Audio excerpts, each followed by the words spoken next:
Sidi mana konto masugude waaw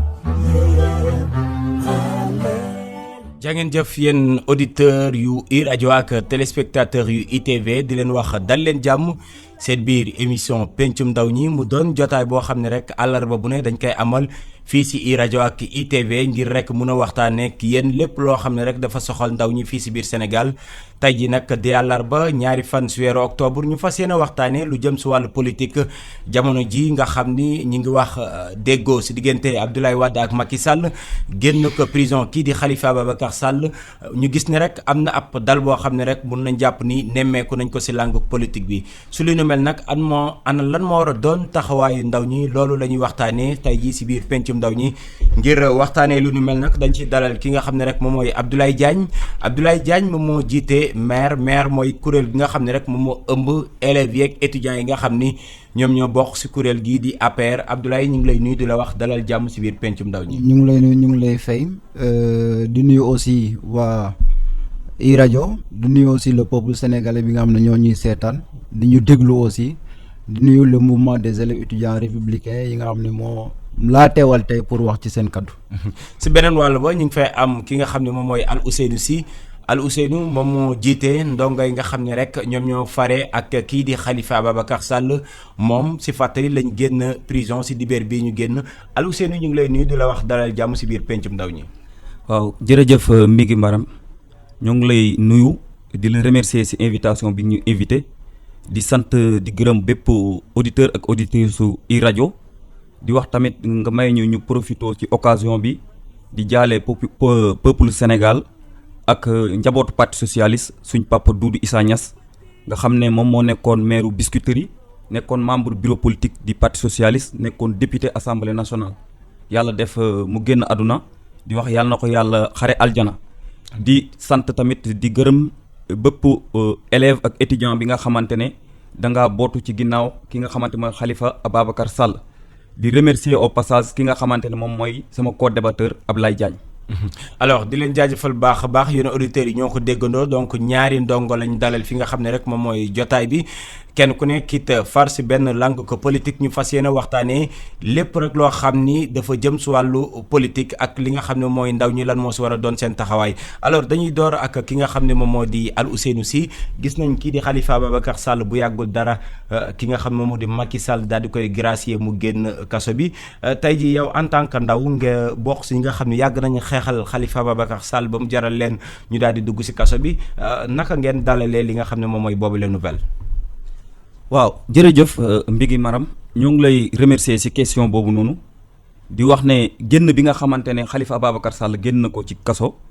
mbégte lañ ci am parce que le 7 mars 2017 depuis bi nga xamante ne li nga xamante ne mooy cabale politique bi nga xamante ne tegoon nañ ko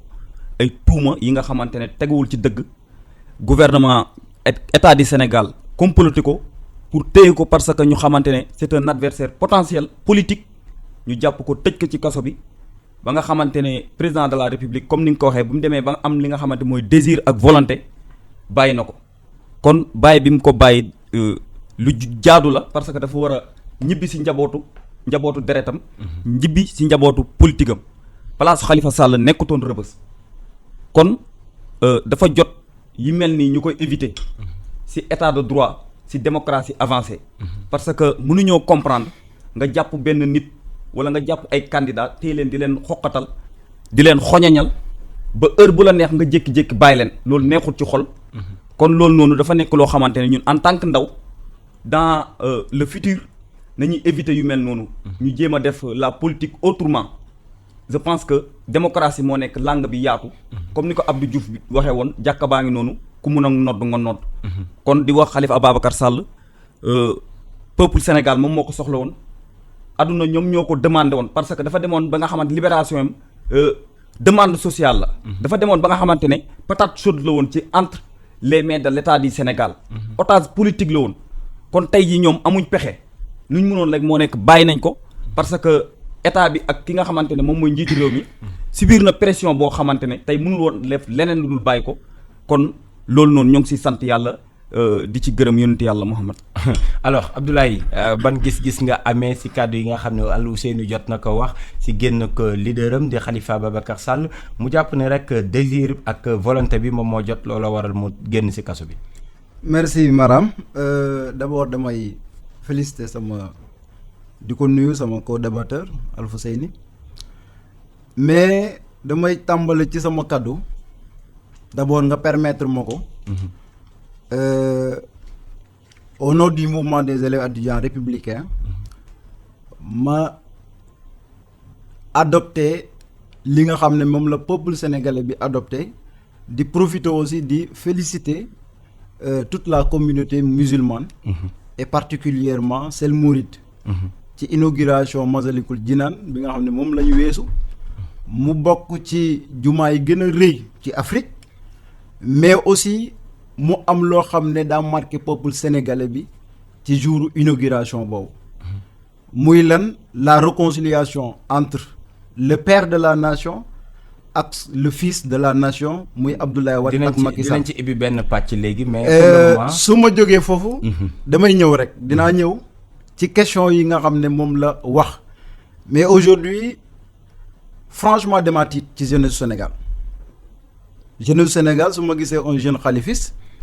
di toog di waxe comme ni Alfousseyni waxee léegi rek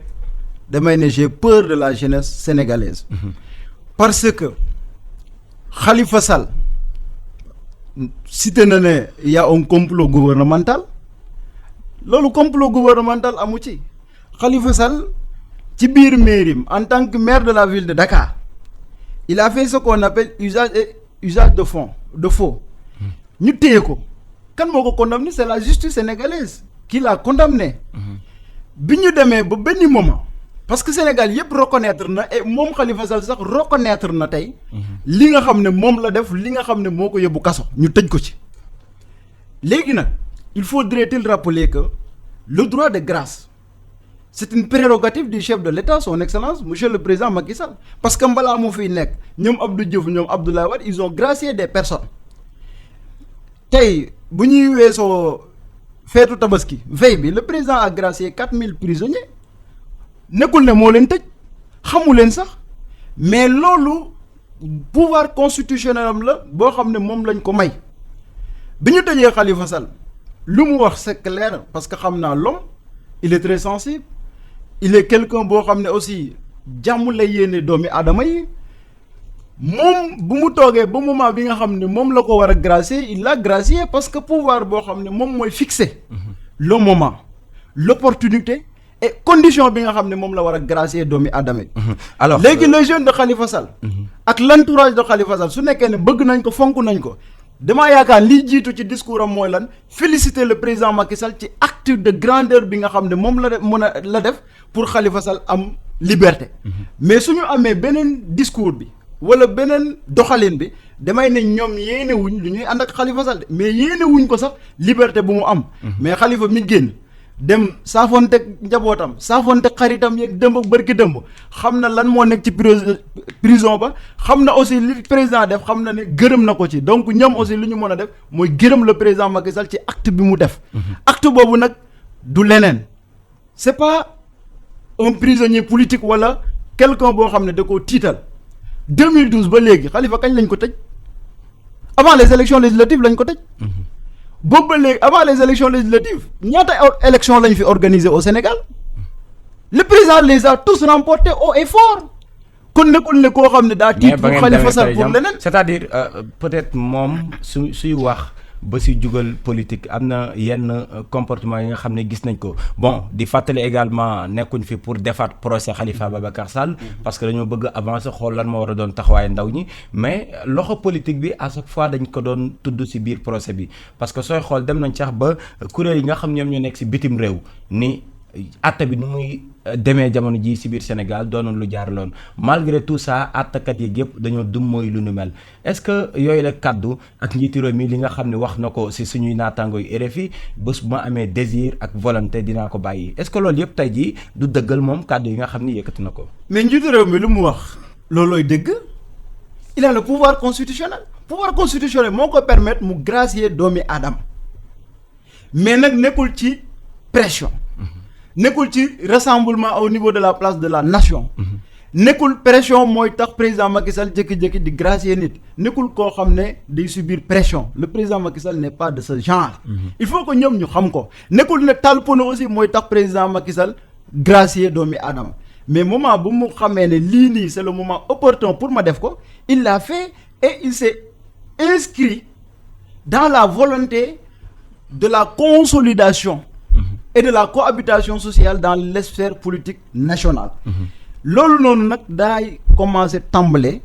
parce que ñun en tant que ndaw daa am benn posture bu ñu mën a bu ñu war a am. li xew war naa ñee ñëpp war naa ñee ndaw ñi surtout ñi nga xam ne dañuy ànd ak kilifa politique yi ñun waruñoo nekk ñi nga xam ne dañuy yàq wala dañuy jaxase mais dañoo war a doon une force de proposition et d'action pour ñun suñu bopp li nga xam ne Sénégal def na ko ci ñun. parce que ku nekk bi nga duggee école ba léegi ba nga ñëw université état daa am lu mu def ci ñun. donc ñun suñu bopp dañoo war a delloo njukkal le peuple sénégalais mooy suñu participation ci loolu. ci loolu nag ñun daa am lu ñu war a doxale boobu mooy lan Khalifa am na liberté ñoom lu ñu war a def mooy lan gën koo encourager mais buñ ko pousse ci erreur. erreur c'est-à-dire. parce que suñ ko poussé ci erreur tey Khalifa grâce la am. tey daa am loo xam ne moom la war a def ak justice su Sénégal. su accomplirul loolu dugg ci leneen contrainte de corps mën na ko cee fekk. ba leneen loo xam ne mooy retour à la prison mën na ko cee fekk. te man yéenewu ma ko loolu président Macky Sall aussi yéenewu ko parce que su ko yéene woon du ko defal grâce. donc ñoom tey lu ñu war a def. mooy remercier le peuple sénégalais remercier le président Macky Sall bi nga xam ne moo ko gracier ci acte de grandeur boobu bi nga xam ne def na ko. mais loolu depuis le lendemain de l'élection présidentielle du 24 février 2019. avec un score de 58,27%. D'accord, merci. Est-ce que président Macky Sall le woo Sénégal ñëpp toutes les forces vives de la nation. pour un dialogue national inclusif. D'accord. donc la volonté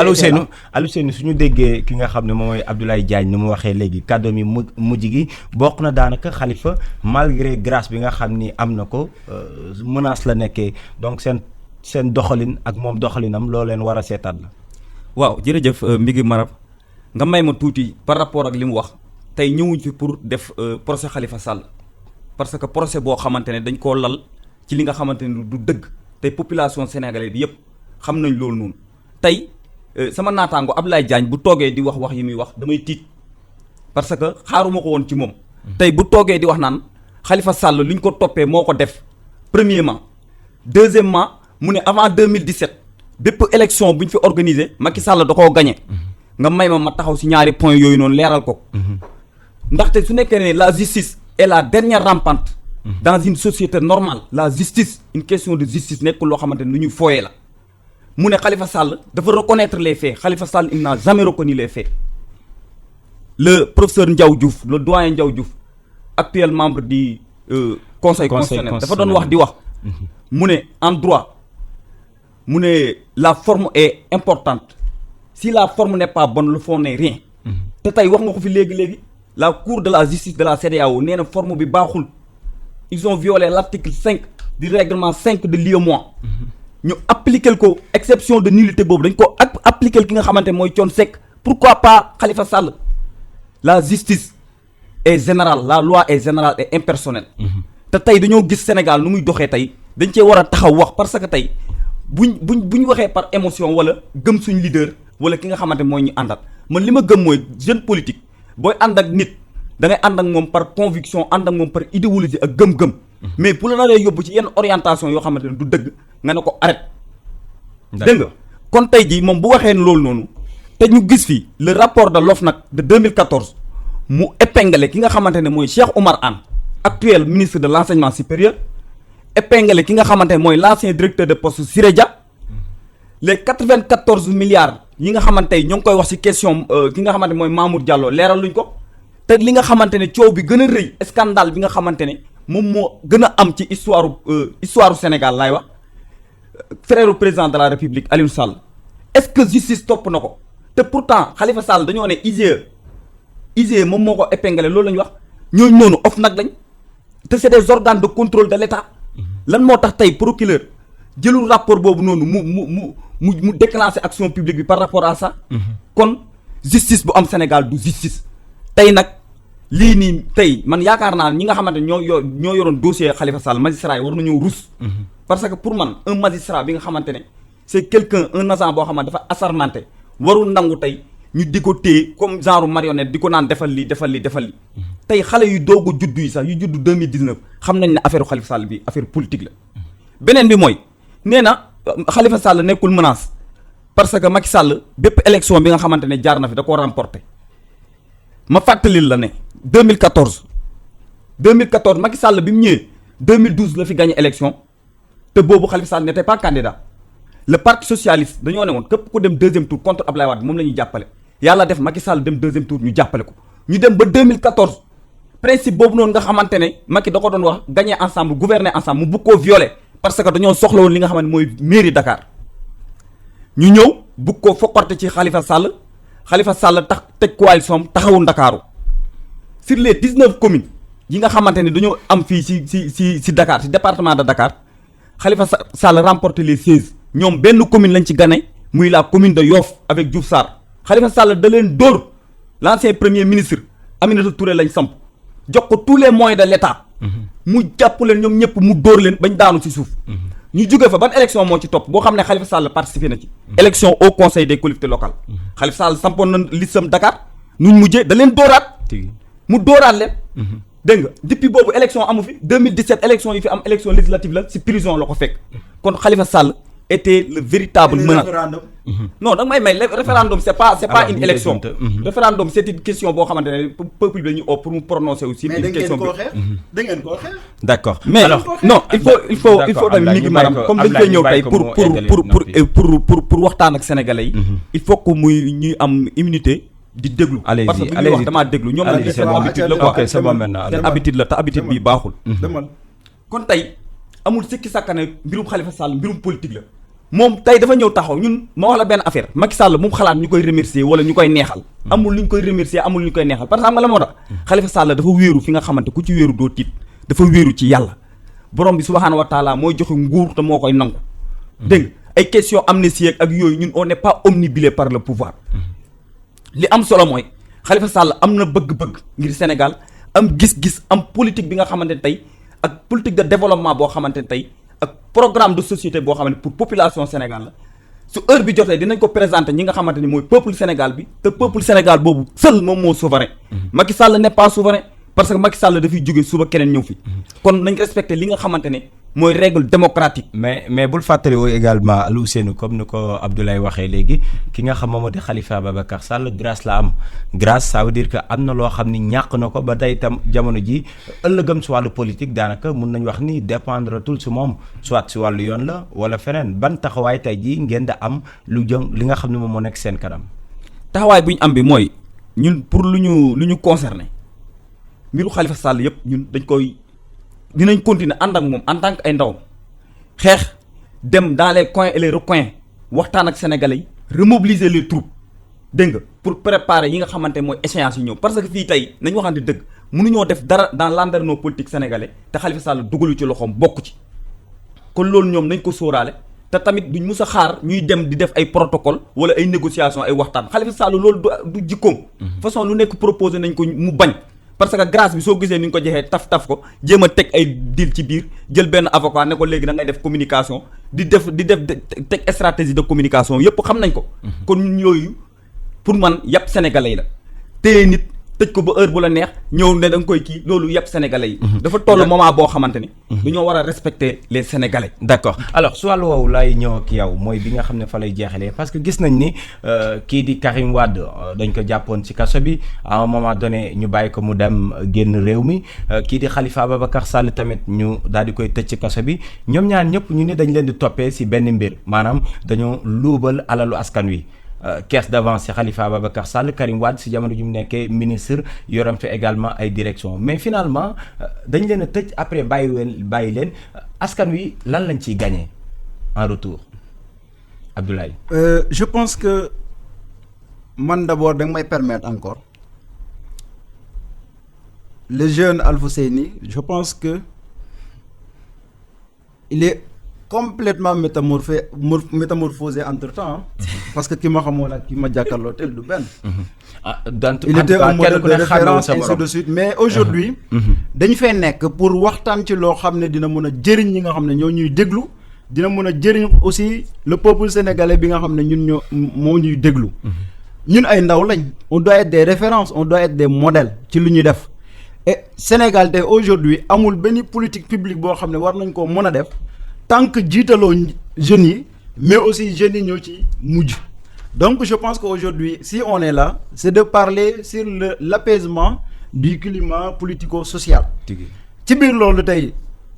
man je ne commente pas la condamnation de Karim Meïssa Wade. Je ne commente pas la condamnation de Khalifa Babacar Sall. xam nga lan lay commenter. Décision bi nga xam ne moom la président jël vis-à-vis des Sénégalais. mu gracier leen ci pouvoir bi nga xam ne moom la ko constitution may. su ko neexoon mu bañ ko def kenn mënu ci dara. mais sénégalais yooyu ngay wax lan lañ ci gagné. sénégalais loolu liñ ciy gagné parce que li nga xam ne moom lañ luubal ba mu yóbbu leen prison. alalu sénégalais yi la. moom Khalifa Sall dina ko fay. su ko fayee day demaat ci sénégalais yi pour que au moins sénégalais bu nekk di nga sentir na alal bii nga xam ne moom la diw détourné woon pour ses intérêts crypto personnels mu jëriñ ko. mais est-ce que du mel ni comme basu Karim Wade parce que Karim quand on l'a libéré ça fait maintenant des années mais ba tey jii mënoo leen ñu wax somme complète bi nga xam ni jëlee ngeen ko si moom. man moo du ma la nekkul ne man maa lay wax. exactement en mesure non attendez rek. attends xaar ma wax la tey. li nga xam ne moom lañ jëlee ci Karim. ak lu mu mënta demee. dugal nañ ko ci secteurs yi nga xam ne peuple sénégalais bi dinañ ko sentir parce que nag nañ waxante dëgg. le président Macky Sall loo mën di wax xam nga tey ki dem élection gagné 58,27%. lendemain bi mu génn ne yéen ñëpp dama leen di woo ngeen ñëw ñu liggéey sans exception pour ñu defar Sénégal kooku noonu comprendre na tey pour construire un Sénégal fort et uni il faut nga woo ñëpp loolu mu nekk souhait mu ne la mon seul souhait demeure la cohésion la paix et la concorde nationale. Au lendemain des élections ku xam ne da koo gagné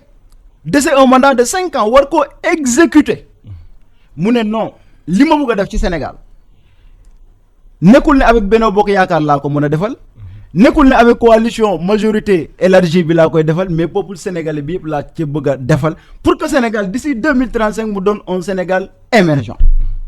su nekkee ne ñoom seen bopp ak ñun jeunesse bi dañoo bëgg Sénégal bëgg a delloo njukkal Sénégal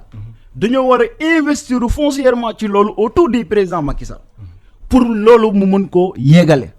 muy Khalifa muy keneen ak keneen je parle avec tout le peuple sénégalais ñoom ñëpp en masse parce que li président di def defu ko pour boppam defu ko aussi pour njabootam il le fait pour le peuple sénégalais donc li nga xam ne pour yow lañ koy def jàng caa war a participer pour ëllëg nga mën a xam ne lii kat tabax naa ci et loolu la ñu président di woo donc loolu moo war a am doon position jeunesse bi loolu moo war a doon position famille loolu moo war a doon position ñëpp ak kilifa diine yi kilifa aada yi nekk ci biir Sénégal. mais ba tey sama question dama bëgg nga ñëw si mooy tey jii ñu tëj Karim Wade à un moment donné ñu libéré ko ñu tëj Khalifa Babacar Sall ñoom ñaar ñëpp ñu ni dañoo luubal alalu askan wi tey jii nga jékki-jékki rek kenn ku nekk nga libéré ko bàyyiwaat ko mu dem donc askan wi alal jooju nga xam ne moom la ñu luubal. mais comment faire yow Khalifa grâce la am. mais grâce bi bokkut ak li nga xam ne moom la war a fay. dina ko fay su ko fay day delluwaat ci kaso ci prison bi. lu mu war a fay nag asambaraan dinañ ko mën a jël yóbbu ko ci hôpitaux yi lu mu war a fay dinañ ñu permettre ñu mën a financer agriculteurs yi lu mu war a fay dina xej feneen ak feneen ci secteur yoo xam ne peuple sénégalais yi dañuy gis ne lii am na amélioration sur le panier du ménager. D'accord. Donc je pense que aujourd'hui ñoom lu ñu sàcc suñ ko dayaloo sénégalais yi ku nekk dina am loo nga xam ne sentir nga ne lii kat vraiment warul doon a demee nii warul mën a dem ci benn doomi aadama parce que am na lu ma jëriñ. d'accord alors Alioune lii yëpp lan lañ ci mën a jàng est-ce que mënuñu wax ni yéen ñi nga xam ni yéen a yéen a ëmb langue politique gi yëpp dafa mel ni seen intérêt képp moom moo leen soxal askan wi duñ ci gagné dara finalement. waaw damaa bëgg a gën a recadrer sama non jarul sax ñu indiwaat ay non si question bi si question par rapport à la question par rapport à la question dama bëggoon a wax Abdoulaye Diagne dafa réer par rapport ak li nga ko laaj parce que moo ngi wax moo ngi tërërër yi di dem feneen di wax askan bi même bu ñu waxee ne askan bi tey da nga ko laaj Alfousseyni après ñu ñëwaat Alfousseyni non attendez rek Alfousseyni xam nga lan laa bëgg nga wax xam nga lan laa bëgg nga xam soit respectueux soit un modèle de jeune. alors donc yow sa bopp xamante nañ bu baax a baax. d'accord Abdoulaye et mais Alfousseyni nag tey aujourd'hui suñu fi toogee damaa bëgg population bi dégluñu jàngat ci lu ñu wax xam ne au moins réew mi am na des jeunes instruits ñoo xam ne bëgg nañ seen réew bëgg nañ defal seen réew te pare nañ pour defal seen réew. comportement boobu la nga war a am. d'accord dinañ ci ñëwaat léegi balaa émission bi di jeex parce que émission bi tey lu ñuy waxtaanee mooy comportement wu ndaw ñi ci biir langue politique gi naka la ñuy xool pour daal am ça fait maintenant 1 an ñuy def émission bi daanaka politique dañ ci waxtaanee lu bëri mais à chaque fois kenn ku nekk débat boo xam ne bu calme lay doon kenn ku nekk mun a joxe sa morom donc rendez-vous di donner la et di recevoir askan wi mun see jëriñu alors dañ lay bàyyi par rapport ak sama question ñu répondre si directement sans pour autant ñëwaat si li nga xam waaw tamit il faut nga koy wax ne ko ñun dañ ñoo yar wax dëgg yàlla. d'accord te tamit nañu may quoi su waxee temps de parole mam jeex nañu may loolu c'est réglé nañu may ñu continuer parce que lu may dagg nii mun naa ko te du ma ko def d'accord allez-y maintenant moom du modèle lu muy wax modèle il n'est pas un modèle d'accord inchallah li may wax ne ma ne affaire bi nga xamante li ñu toppee woon Khalifa Sall caisse d'avance bi état du Sénégal da ciy dugg par escalade parce que fonds yooyu noonu ñu doon wax tey moom lañ toppee Khalifa Sall fonds yu ville de Dakar la te collectivité locale ñëpp xam nañ ne dañoo am ce qu'on appelle la libre administration des collectivités locales tey état yoonam nekku ci woon mais tey bugg a jàpp benn nit dégg nga sosal ko jaxase ko tëj ko kaso empêché ko loolu rek moom moo ci dugal état du Sénégal mais état du Sénégal bu ci woon dugg sax question boobu noonu foofu noonu loolu laa ci bëggoon a wax beneen bi mooy problème bi soo xoolee nu mu demee tey sénégalais yi gañewuñ ci dara parce que moom naan Khalifa dina ko fay ñu dugal ko di yóbbu ko ci agriculteurs yi 1,8 milliard lañ ko doon toppee tey bi ñu demee tey jugement ñaata lañ ko amandé 5 millions. 5 millions lañ wax ne moom lay fay 5 millions nee nañ moom lay fay tey Aliou Sall tey ñaata la yóbbu ci ñaata moom ñoom ñoo yóbbu. li nga xamante ne moom mooy njëriñu askan bi ay Aliou Sall ay Mamour Diallo ay Siré Dia ay Cheikh Oumar Anne dégg nga 2008 Macky Sall mi di wax. toppee nañ ko fi 8 milliards. fond tey wane yi tey ba tey leerut loolu d'accord mais par rapport à ma question mooy tey jii yéen ñi seq langue politique ak ni muy doxee parce que Khalifa tamit loo ko mënta waxal tey jii maanaam àtte bi jaarul yoon ak yooyu yëpp mu doon ay commentaire la kenn ku nekk ak noo ko gisee am na loo xam ni caisse d'avance bi mun nañ wax ni jaarul yoon lu nu mel lañ wax askan wi finalement est-ce que politique gi tey jii yéen en tant que ndaw nu muy doxee ni waroo leen ko jéem a xool noo leen koy soppee pour man ndaw dëgg-dëgg bi nga xamante ne dafa sumb ci langue politique da nga ci dugg par conviction wax naa ko si sama bi may commencer.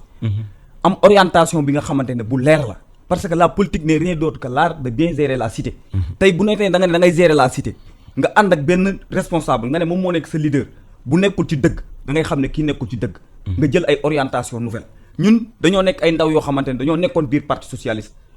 socialiste di doxee noo xamante ne ñu xam ne lii du yoon Khalifa Sall jël yoonam ñu xam ne ñun yoon bii nii ci lañ gis suñu bopp loolu moo waral ñu ànd ak moom mais si biir parti lañ nekkoon tey modèle u jeune noonu ngay mel waaye doo topp nit pour des intérêts pécuniaires wala non kii mooy man maay bàyyi faalu diw wala man maay kii wala yow lañu defloo Sall besoñ ñoom ñii di wax nii non ñoom ñii di wax nii ñoom ils ne sont pas des modèles parce que dans l'affaire Khalifa Sall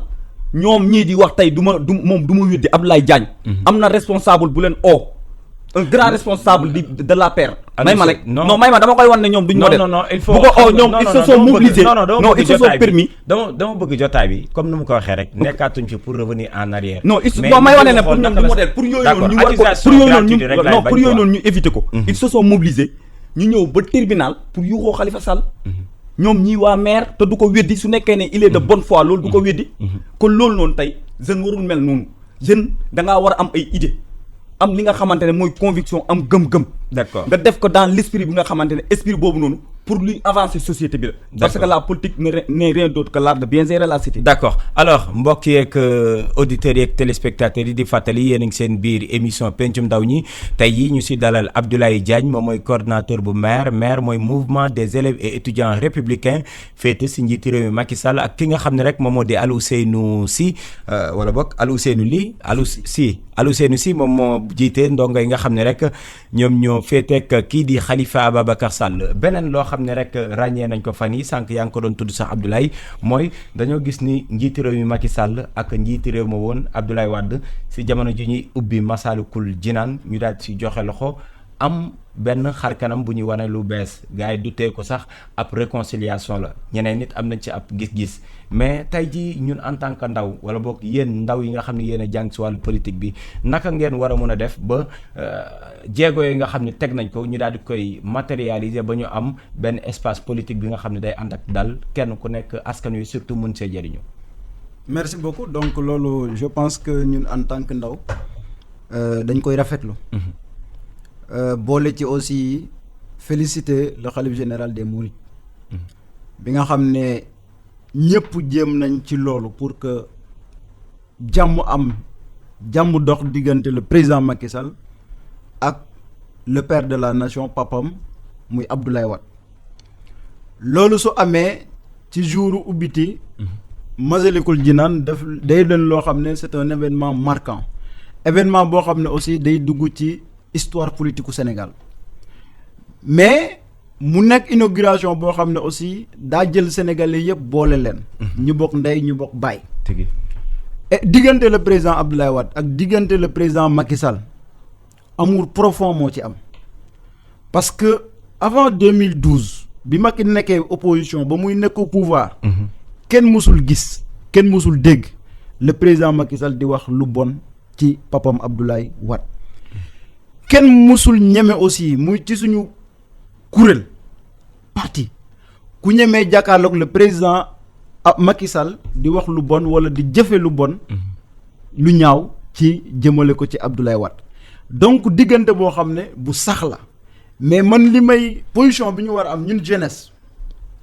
ak ñëpp ñi ànd ak Abdoulaye Wade ñi ànd ak Macky Sall mooy gën a travailler pour consolider relation de paix boobu xam ne moo existé ñoom ñaar beneen affaire bi aussi ñaan le président Abdoulaye Wade tey mu féetewoo comme le papa de la nation toog ci wetu doomam jàngal ko orienté ko conseiller ko pour que sénégalais yi mu xam ne moom la jiite mu mën a répondre à leurs attentes malgré que mu ngi ci yoon bi président Abdoulaye Wade aussi war a am posture jël puso di ko ñaw ci diggante ëttu politique bi yaakaar naa ne loolu ñun en tant que ay ndaw dañ cee war a participer contribuer ci xeex ci pour que loolu am parce que intérêt Sénégal moo ñu ñor. d'accord lu comment dinaa si ñëw léegi ñu jéem a xool naka lañ koy développer alors Aliou Seynou njiitu réew mi daal di teg ab jéego ñaar sax mun naa la ko fàttaliwaat joxante loxoom moom ak kii nga xam ne moom la fi wuutu wala bokk moom moo fi nekkoon njiitu réew di Abdoulaye Wade mais également mu génn Khalifa Ababacar Sall mu doon ñaari actes yi nga xam ne tey jii mun nañ wax ni tax na ba langue politique gi dal am si est-ce que certainement di nga ni ma c'est trop tard mais est-ce que tey jii doonul ay jéego yi nga xam ni au moins même si c'est trop tard waruñ see sukkandiku pour jéem a mun a avancer askan wi mën see jëriñu comment. waaw man li may wax mooy jàmm moo gën lépp lu dul jàmm. tey je pense que pour Sénégal ñun ñëpp ñoo ko bokk te dafa am ci li nga xamante ne moom lañ ko tëggee ay mag ak ay kilifa tëgg ko defar ko ba mu egg fi mu egg. kon tey jii ku fi yee fitna wala nga fi oo loo xamante ne musiba la du baax ci yow mais tamit dañoo war a xam ne am na loo xamante ne yàlla sax amu ko. moo nekk ñëpp ànd ak yow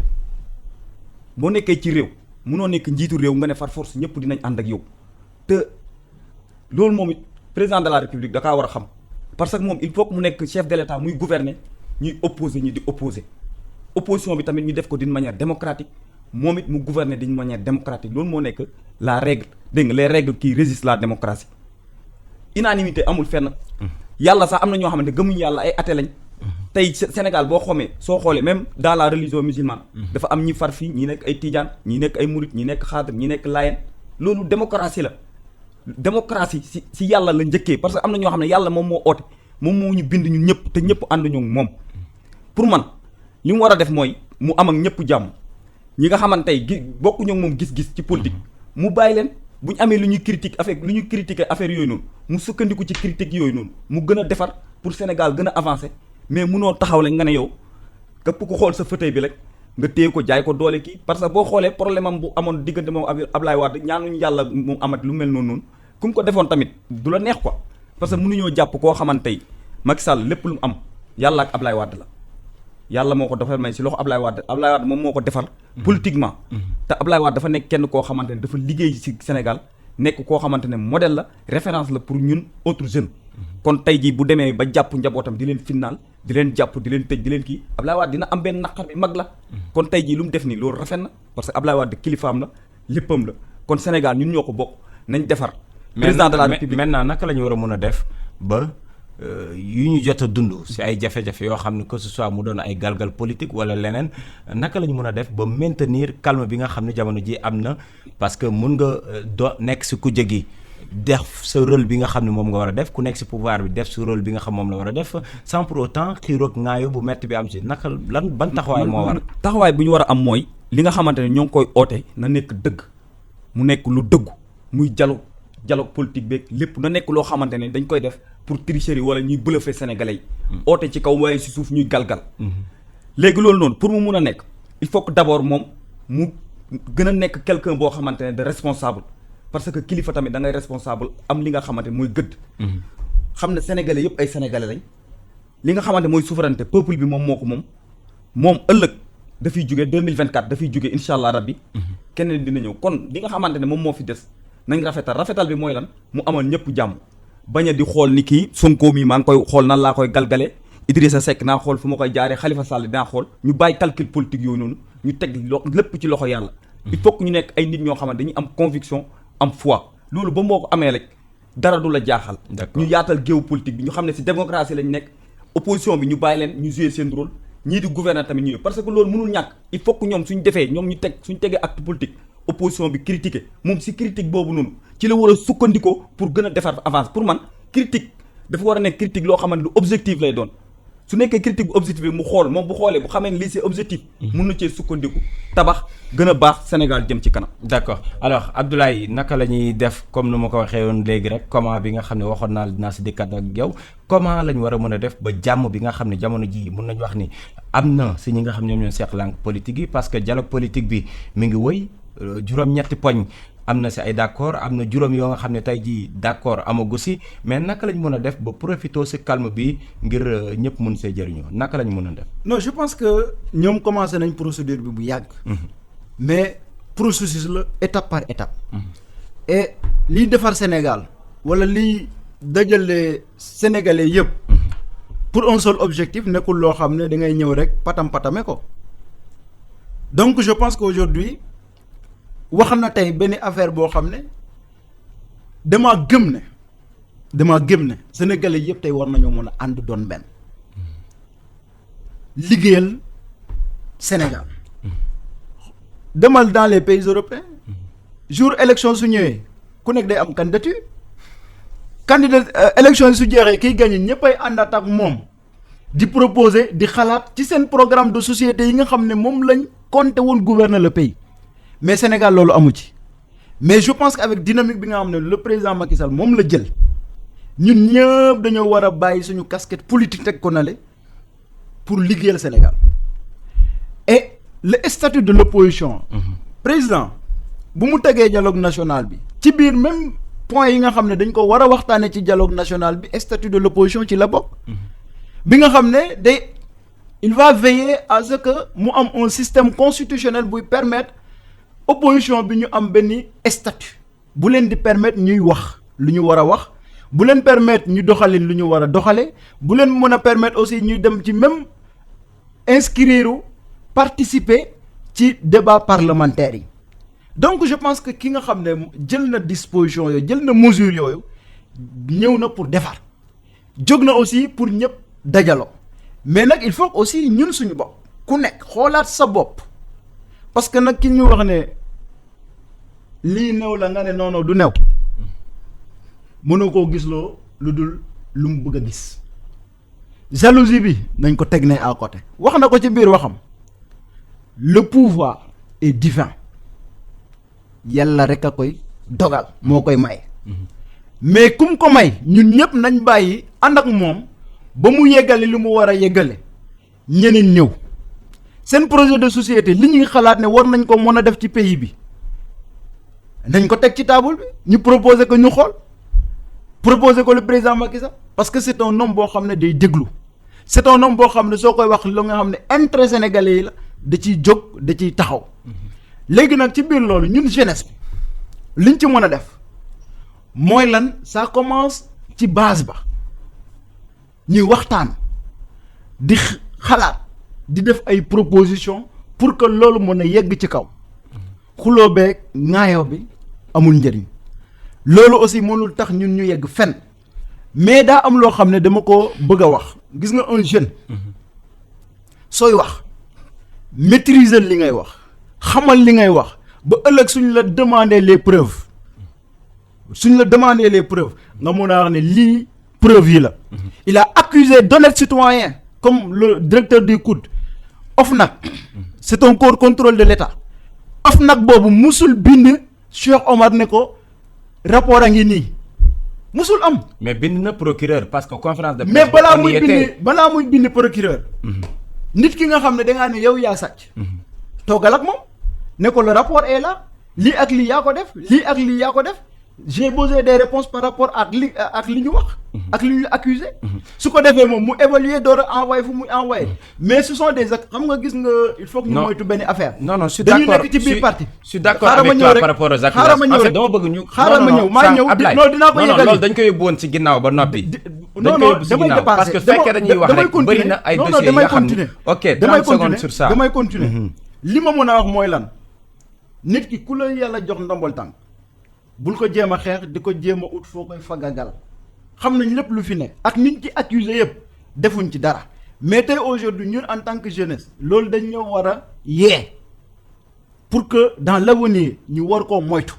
aujourd'hui xam nga lan moo compté c'est la mobilisation de tout le monde pour un seul combat boobu xam nga lan la le développement économique et social de notre pays loolu moo war a nekk la préoccupation de tout Sénégalais mais loolu pour ñu jëmal ko il faut aussi déggoo am ci dialogue national bi ñëpp adhéré ci ñu toog waxtaane ko conclusion yi ñu tiré ko doxale ko pour le développement du Sénégal. d'accord alors dialogue national lay wax tey jii suñuy xool lu jëm si wàllu ndaw ñi si seen taxawaay parce que ba tey jii daanaka si réew mi si ngeen bokk mais gis nañ ni c'est rare ndaw ñi si biir parti politique yi ñu leen di boole si mbir yi tout à l'heure Abdoulaye mi ngi wax si wàllu ndaw lan moo war a doon sa biir comportement est-ce que tey jii li nga xam ne ràññe woon nañ ko si biir Sénégal comme parti socialiste mu dem am benn école bi nga xam ne moom mooy tàggat ndaw ñi tey jii nekkul loolu moom manqué seen biir formation politique yi Aliou Seynou. waaw loolu noonu soo xoolee dafa nekk loo xamante ne parti politique yu bëri tey amuñ ko muy lan formation des jeunes lu am solo la ñun biir parti socialiste ba léegi am nañ ko ki nga xamante ne moom moo ko jiite même bu nekkee ne parti socialiste amoon na ay problème bañ ne dàq nañ ñu ak yooyu noonu. mais loolu tam ce sont des faits. waaw dàq nañ leen nekkatoo leen ci biir parti socialiste loolu laay wax mais même loolu bu loolu beneen débat la. mais pour expliquer rek pour wax ne su ma waxee dinañ comprendre ndax ki nga xamante ne moom mooy Alioune Ndoye moom moo yor école du parti moom lañ ko dénk te tamit PS wax dëgg yàlla côté boobu tamit maa ngi leen ci remercier di leen sant di leen gërëm dañuy tàggat seen ndaw ñun ñi ñëpp jaar nañ foofu noonu ñoo ngi góorgóorlu ci loolu noonu boo xoolee tamit instance su parti bi nu mu demee ndaw yi am na cër boo xam ne jox nañ leen ko même bu nekkee ne tamit ndaw yi ba tey ñoo ngi demander à ce que loolu noonu ñu dolli ko maanaam cër bi nga xamante ne tey ndaw yi ñoo ngi leen koy jox ci biir parti politique yi parce que soo xoolee parti socialiste ngay gis tey élection législative am bu amee ki nga xamante mooy responsable des jeunes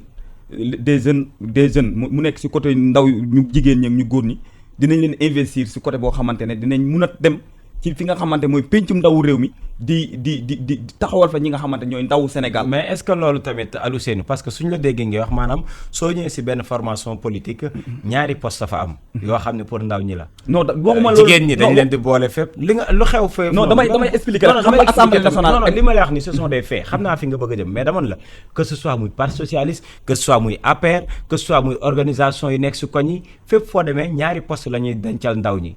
section féminine. ak ndaw ñi yooyu mooy seen poste est-ce que tey ji jàppoo ni si biir parti politique yi parce que tey tamit ak noo ko mënta waxee gis nañ ay ndaw yu nga xam ni jiite nañ ay parti politique fii si biir Sénégal pourquoi pas également si biir parti yi ndaw ñi gën a xoolaat seen taxawaay pour jëm ay poste de responsabilité lu dul ñaar yooyu. waaw loolu laay wax parce que soo xoolee ndaw yi si boppam dañoo am seen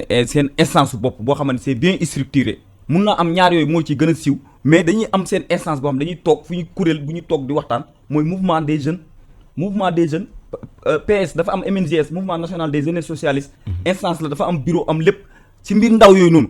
mun naa am ñaara si fees ñaara si fës mais am na ñeneen ndaw yoo xamante dañuy siège bureau politique fi nga xamante ne mooy instance bi nga xamante ne tey foofu noonu la ñuy tënkee foofu la ñuy décider ndaw yi tamit foofu am nañ fa cër même bu deekee ne maa ngi en phase ak yow li nga xamante ne mooy ndaw yi tey loolu war nañ koo xeex ba nga xamante ne tey seen responsabilité dinañ ko gën a yokk tey seen taxawaay tamit gën a yokk noonu ci loolu noonu waaye tey soo demee AFP tey par exemple AFP bu mu amee ba léegi Zator moo fa nekk Zator nekkatul jeune 35 ans ngay am nañu waxante dëgg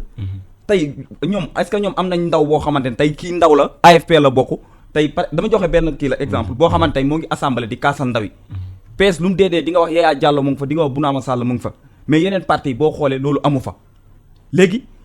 loolu noonu tamit lu am solo la beneen bi mooy ñun duñ wax loo xamante ne teguwul ci firnde. c'est bon teguwul ci firnde may ma continuer xam nga la moo tax non s'il vous plaît débat boobu bëgguma wax dëgg yàlla ñu fi duggaat ci émission bi parce que lu ñuy des ci ay simili bëriwul te am na loo nga xam ne askan war nañ cee mën a jàng yéen ñaar ñëpp maa ngi leen si woo s'il vous plaît suñu mënee avancer par rapport ak question yi nga xam ne moom lay poser alors question bi ma laaj Aliou Seynou laay ñëwaat si yow parce que li valable pour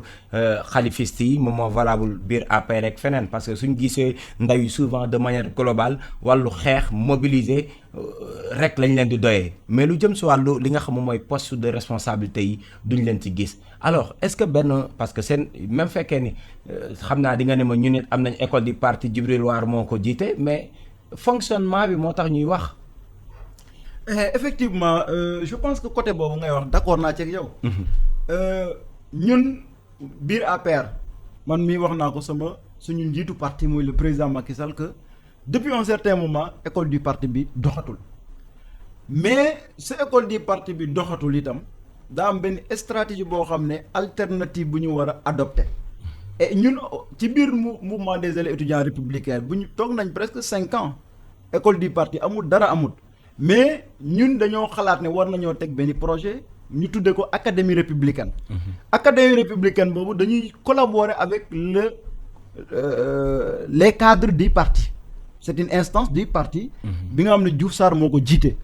pour que ñoom aussi mu am système de tutorat entre les cadres ak les étudiants ñuy organiser des sessions de formation au niveau de la permanence pour que mu mun ñoo permettre vraiment ñu mën a am une très bonne base politique loolu ñu ngi ci beneen affaire bi ci côté responsabilité bi loolu noonu je pense que aujourd'hui ñun au niveau de notre parti peut-être il y a le responsable des étudiants il y a le responsable des jeunes il y a le responsable ainsi de suite mais organisation bi am na lu bëri lu coo xam ne des na ci mais je pense que dans les jours à venir am na ñu ciy liggéey pour que ñooñu ñu mën koo régler et loolu je pense que njëriñu jeunesse bi lay doon mais je pense que aujourd'hui ñun en tant que ndaw en tant que jeune Alfousseyni un frère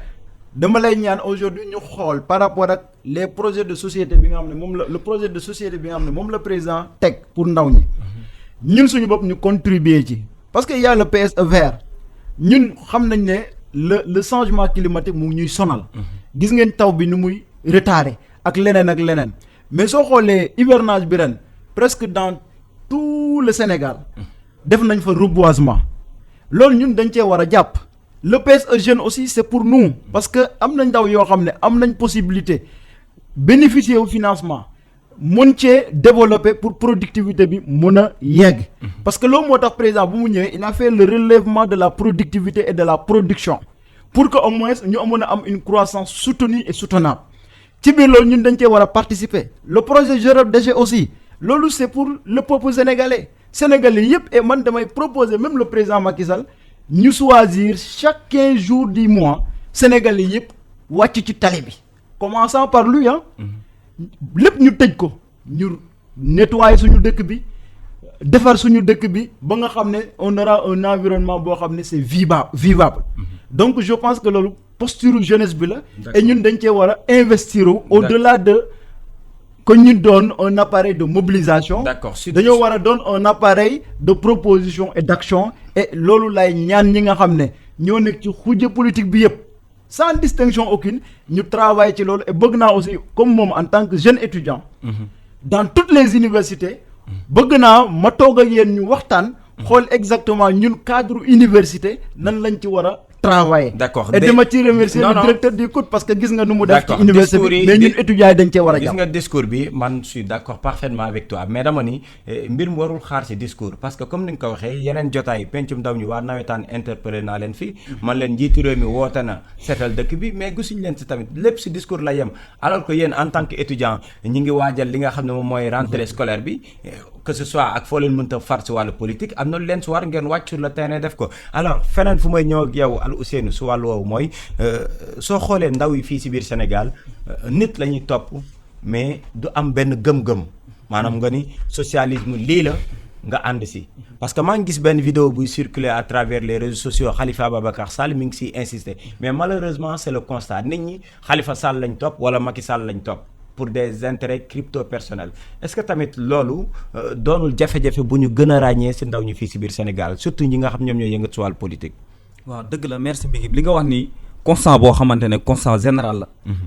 nit ñi en général boo xoolee même dans les partis politiques day am ñi nga xamante ne ay sensibilités yu ci am kii la àndal diw kii la àndal kii man maay bàyyi faalu kii boo ko defee ma attaqué ko loolu yëpp soo xoolee. day nekk li nga xamante ne day source de violence lay doon. parce que dama naan mi ngi moo nekk sama leader du ma nangu ko wax kii su ma waxee dinaa ko attaqué dinaa poster Facebook di kii nii loolu noonu dañ ko war a éviter en tant que ndaw moo tax bi may commencer loolu laa wax nee naa jeune bu politique da ngay am conviction am gëm-gëm c'est-à-dire moo nekk idéologie am li nga xamante ne tey foofu ngay teg sa tànk tey boo ko defee rek da ngay libre parce que politique am dafa laaj nga am liberté parce que tey boo nangoo topp doomu aadama topp nit da lay tënk tey bu la tënkee mooy lan ci kooku noonu nga yaakaar tey par exemple mu jàppale la ci lii wala mu jàppale la ci lii wala loolu noonu mu nekk sa leader da lay tënk su la tënkee tey bés bi nga xamee ne kooku wàcc na yoon doo mun a taxaw wax ko dëgg parce que ku ëmb sa sànqal ëmb sa sutura kon loolu ndaw Sénégal surtout loolu dama leen ci ñun ay ndaw lañ nekk nañ ci opposition bi di xare di def loo xamante ne tamit moo nekk suñu rôle façon lu nekk da nga koy gis da ngay gis nit ñi di ñëw di la jéem a corrompre wala di la jéem a jënd tey gis naa ay ndaw yoo xamante tey buñ taxawee dañoo war a rus parce que dañ leen di jënd comme ay marchandises tey ñu far fii suba ñu dem fii loolu du politique ñun dañoo am idole ci politique tey boo xoolee ki nga xamante ne moom mooy le père fondateur de cette nation Léopold Sédar Senghor bi muy dugg ci politique dafa am lu taxoon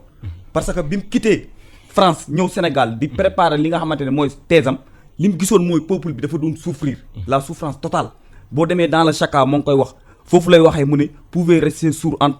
temps de souffrance bafouée j'ai tué le poète je devais politique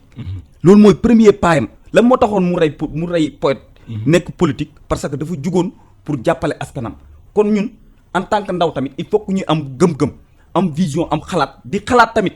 di proposer ñi nga xamante ñoom la ñuy àndal mais nekk bàyyi faalu diw nekk lii loolu rayante rek lay andi te amul benn solo te tamit du avancer li nga xamante ne moom mooy Sénégal.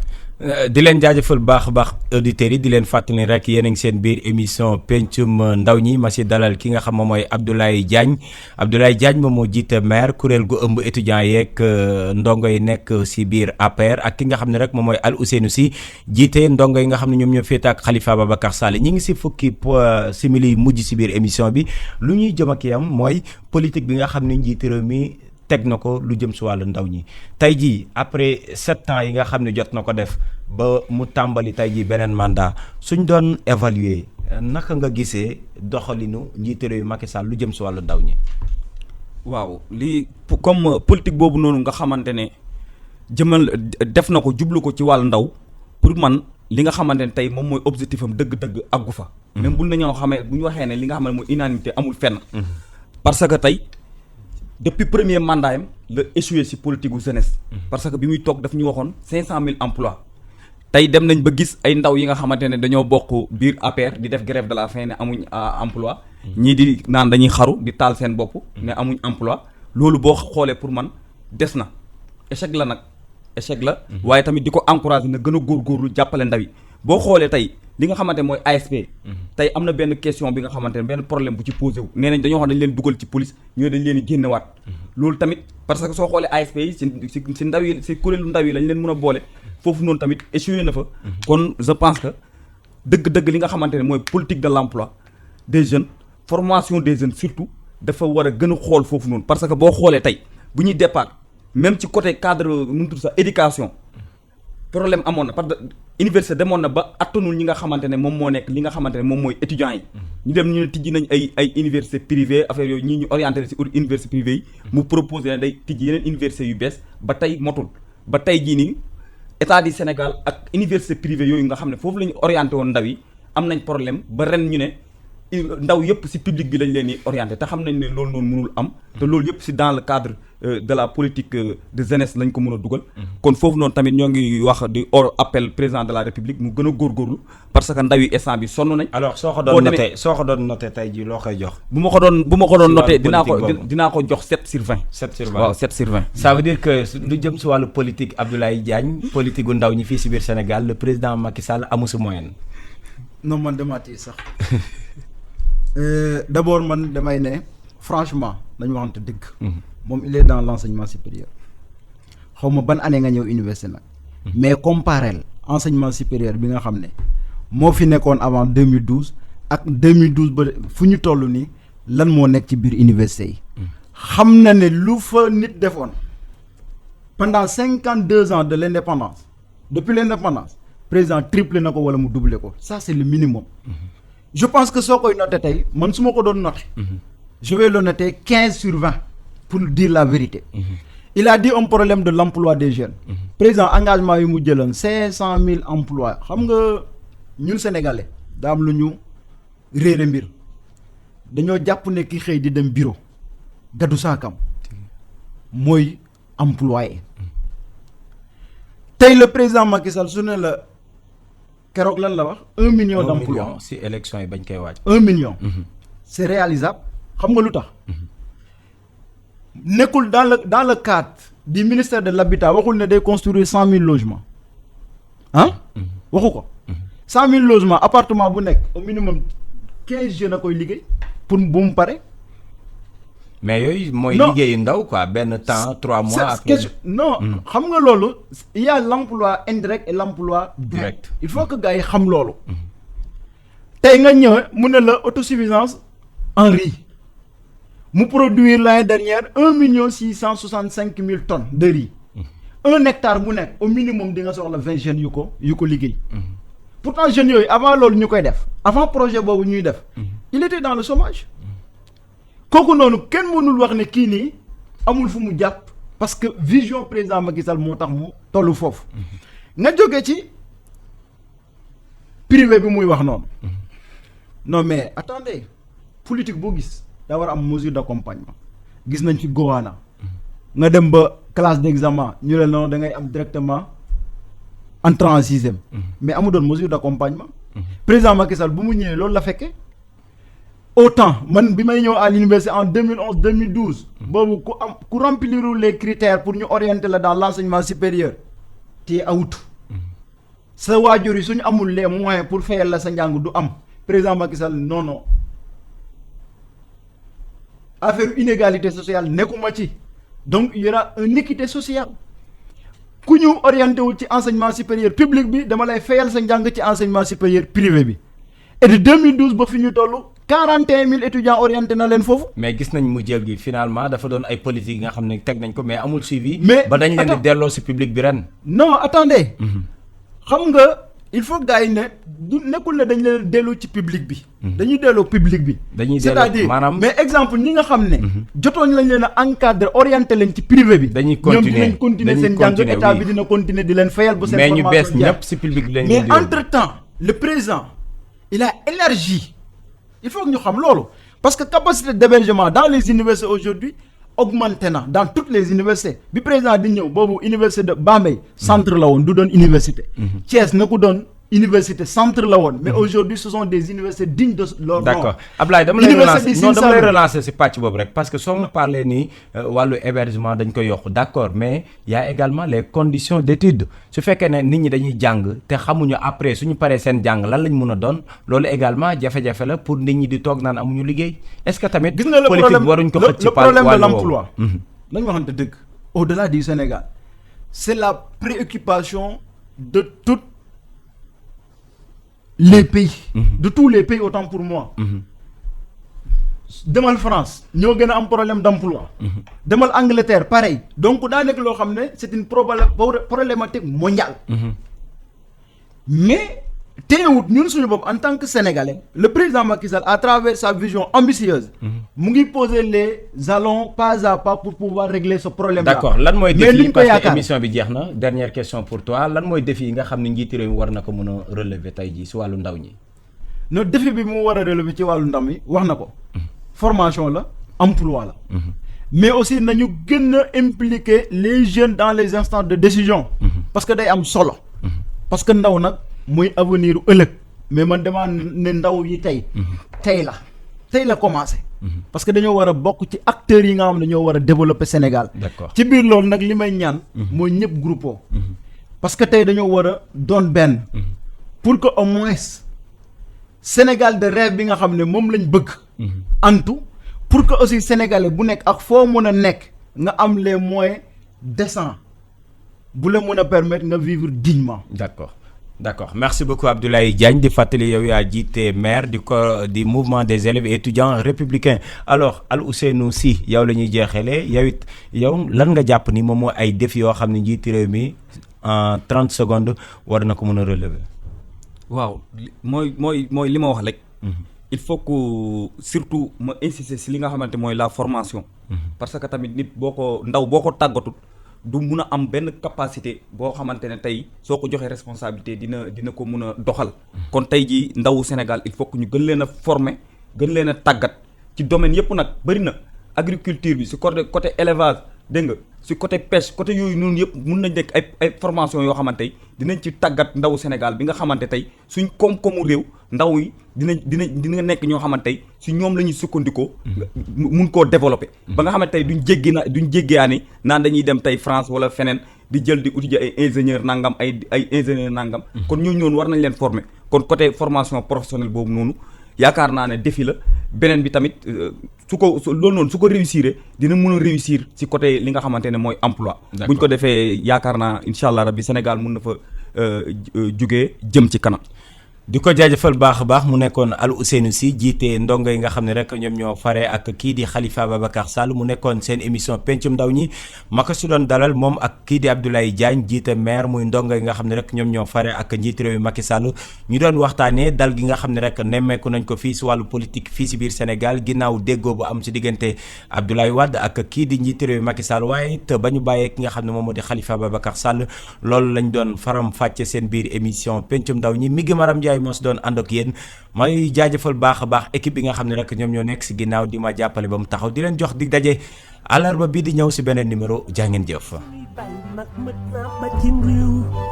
lu ñu wax ñu dégg ko booleeg suñuy xalaat ñi ci bitik ñi ci biir fu waay mën a ne